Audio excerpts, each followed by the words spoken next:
Maragsakan dagiti taga San Nicolas Ilocos Norte, kang runaan na, dagiti mahilig ti sports, gapwanan na, tabalaygi tinaysayangkat Adamili Festival 2023 Inter-Barangay Basketball Tournament Parade nakipagpasetan dagiti basketball players kadagiti 24 barangays, dagiti barangay officials, SK officials, ken dagiti dumapay nga umili iti San Nicolas pakairamanan dagiti pagiskulaan nga addaan Drum and Lyre Corps adagitoy dagiti nang pagarbo ti nadakamat a parade. Indolwan ni Acting Mayor Napoleon Hernando ken dagiti adda iti pagpanday linteg tinasao nga aktibidad kalpasan ti parada ket ditoy met nagsasalip dagiti muses kari iti naduma-duma a teams tinagbalin ana isang sangayan a bisita ket di 2nd District Board Member Honorable Jonathan Toralba ken ditoy anang ipaimet ti mensahe na kari iti naduma-duma a players. Di may baga tinumutibyan kadagitay coaches, players, sapay kumatag talinaed dito sportsmanship, ken napindas, ken naimpabuswan nga panagay aya mapo tahaan nga detay ti aming nga pasalip at detay mga ba adamaba nga detay importante dadda detay spirit ti panag celebrar tayo ti Damili Inter-Barangay nga basketball tournament. Daytoy nga Inter-Barangay Basketball Tournament ket may sakano daytoy ang mangiyadayo ti madi apakaisungsungan dagiti agtutubo ken mangipaay daytoy tinapintas apa nagtitimpuyog dagiti sangkailian ti San Nicolas Ilocos Norte.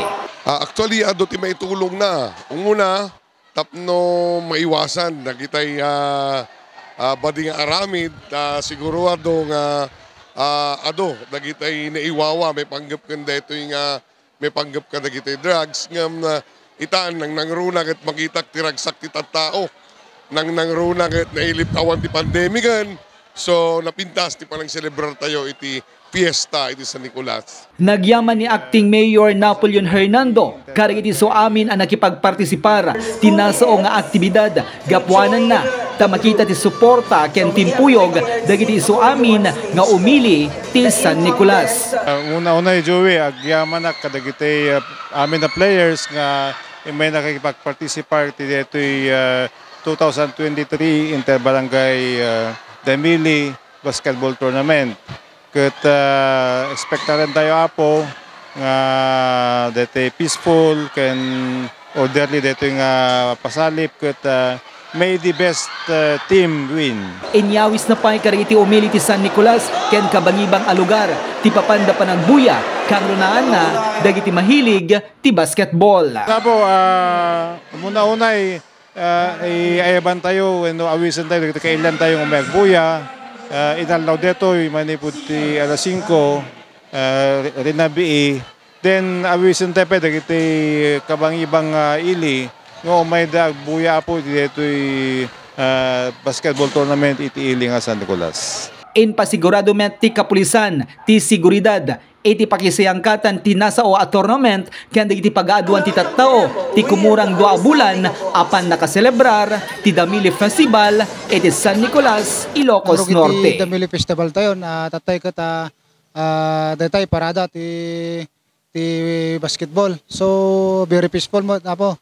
Ken tay kunam nga dagitoy pagperyan ken sabali pa nga agtagila ako dito ili tayo nga San Nicolas.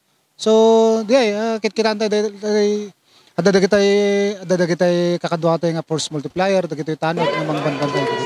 Wala po an lang nga dito pagperyan dito pa basketballan. So dito di na palabas nga tawon ket medyo nagulo. Ken nag-request tayo ti additional nga augmentation tayo dito Ilocos Norte Police Provincial Office. Para ti JCQ Online TV Channel, Joey Cordero Kiawit, nagipadamag.